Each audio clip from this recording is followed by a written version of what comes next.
I think this decision has been kind of like ongoing for many years already.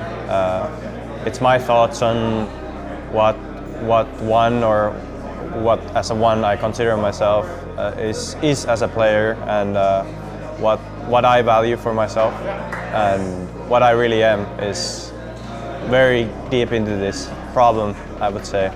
Over the course of the many years, I've had this feeling that I had to work a lot, and I haven't been able to invest my time as much to things that I also value apart from my work, or how you consider as a work. I've had a lot of fun with it, and it's been this hobby, and it has kind of transferred into something more serious. As much as you do something and you really invest time in, it's hard to keep it as fun as in this case. It's also something I very much take seriously, and I have to prepare myself for tournaments. I feel the need to prove myself. Every single day I have to be better version of myself in this game. The fact that the scene itself pushes into getting success and being competitive, and you start comparing yourself to other people. It is truly heartbreaking that it has started to remove the fun of it. For me, obviously, I'm only talking for me, and I think that's been ongoing for years, and it's hard to take.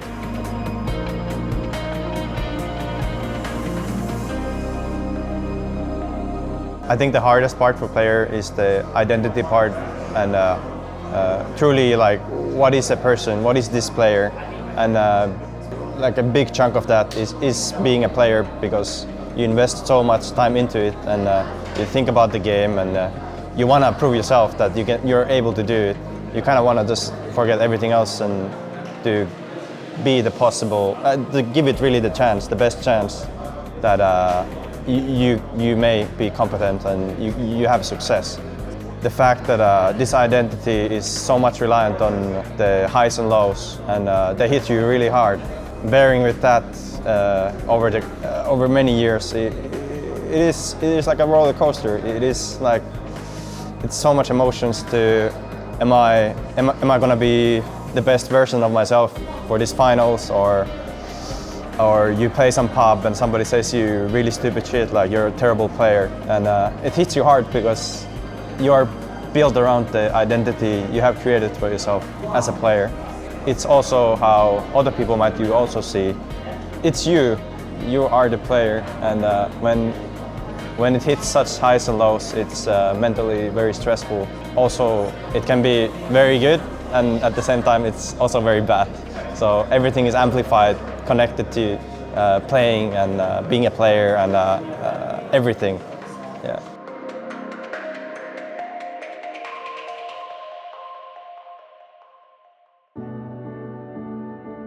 I didn't think so much about winning a second title. More so, after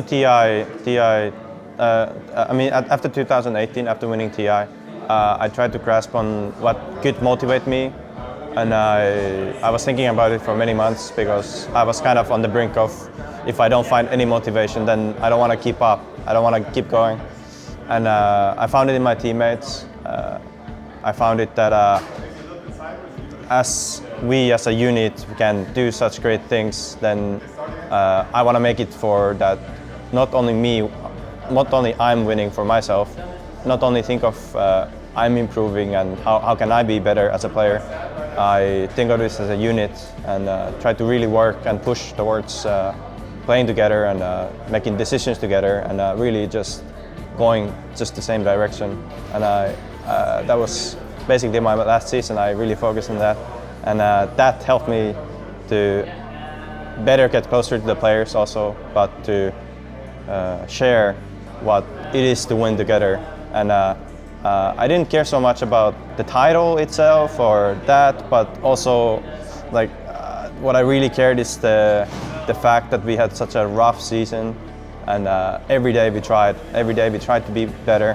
One guy feeling bad in the morning, like somebody boosting him, or seeing this, like me being there, Johan cheering on somebody. It's like such beautiful things, and this is really like what I live for, these moments, and the fact that we won, I'm really grateful for that. And also, obviously, it comes from my teammates, and to make it possible, we had to go through all these moments.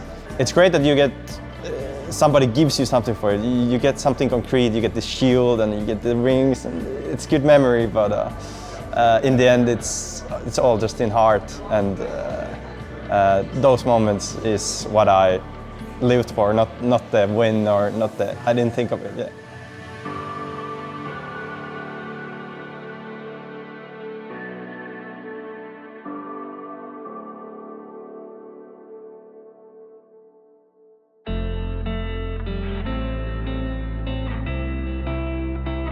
I will definitely miss them as players, and being their teammates is such an opportunity I had to be the best of me in those. Like, it means a lot, and I wanted to give it to them also. Family is a very interesting concept because there's different kind of family members. Somebody is the cheerful Johan, or Sebastian is kind of the workforce to let's make this thing together, and let's make it hard, like let's work together hard. And Anna is maybe this more subtle, yeah, it's cool to go together, yeah, like, but yeah, I like to do it this way. And Topias is more so like, he doesn't really, like, let's just do things together, like, he just understands that whatever we do, just together. And I truly think we had everybody was different in this team, and everybody is different in every family, and we just fill these slots. And I think we can't really value who is better or who is worse, or it's not important. It's more so that what you share, all the things you do together, and that's what you value, that's what's meaningful, and that's what the only really thing that matters in the family.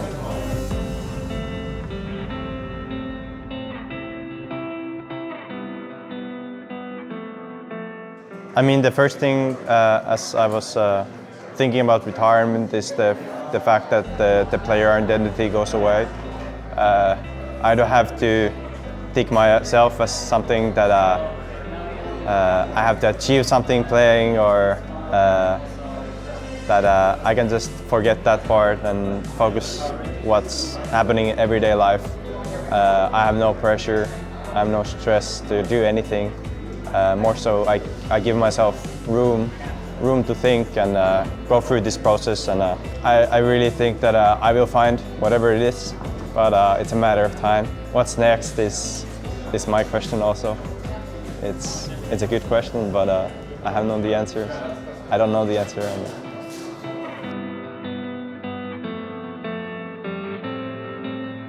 I think the best moments for me as with OG was when we had to rebuild from everything from scratch, seeing Anna after many months, and Topia's first time, and we kind of had to just make it work, and really try to think for what's important, and how do we share the responsibility, and who's gonna play what, and kind of this refiguring process where nothing is settled, nothing is set, and you get to choose each piece in this puzzle, and it's really just how it comes down.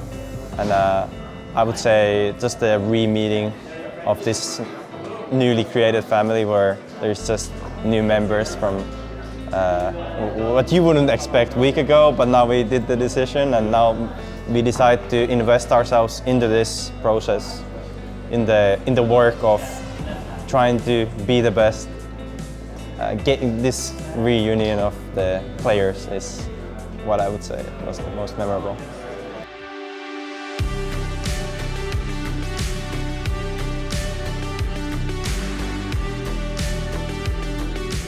I think hardest from my career, it's not with OG, but hardest part in my career was 2016 TI. I played with Liquid, and I had really worked like hard, and I felt it that this is my year, and this is I have to prove myself that I'm capable, and I was in this team. We had already played almost a year together, and I had so much faith. I had so much faith in myself, but also my teammates. And yet we did so badly in TI, and we all let ourselves down. And I was just on these stairs crying. It was the first time I cried after TI, and I just felt this immense feeling of letting myself down, not being able to be there when I was needed, and not really able to prove myself. And I had said to myself that like so much things that I had built it up for myself. Like this was the moment, and I screwed it up, and I just felt like a misery. Like I was a huge failure, and it sucks. Like these thoughts, I just had set it up too hard for myself, and being too critical and too emotional in that moment, it just got out of control, and I just had to burst out. Yeah, but that feeling right before that, it's like when you can't get it out, and you know you're losing, and you just know there's no hope, and that's terrible.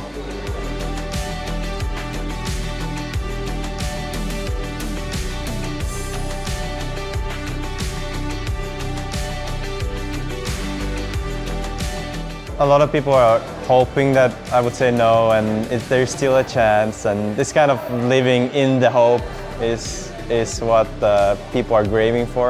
I think from my position, I'm looking my position from somewhere else, and in my head it's me thinking that this is much better for me. I have to be selfish. Given the chance that I can do this, I think OG makes this possible. I feel like it's the only decision for me.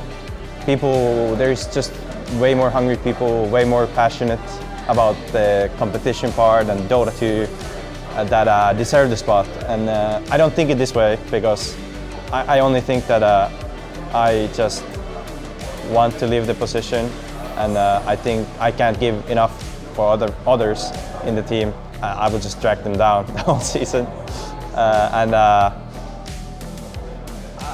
I can safely say I won't regret it. There is a small chance I will return some way, but probably not as a player for Dota 2, as I have such a passion for games. I don't want to get out of games, and Dota 2 is just one of the games. I feel like my experience and what I've learned is you can't value it, and I feel it's a huge power that I have, and I will carry it to something else that I feel that is for me. And for now, it's like I said, no regrets. Like it's not Dota 2. I'm certain about it, and what it is, like, who knows?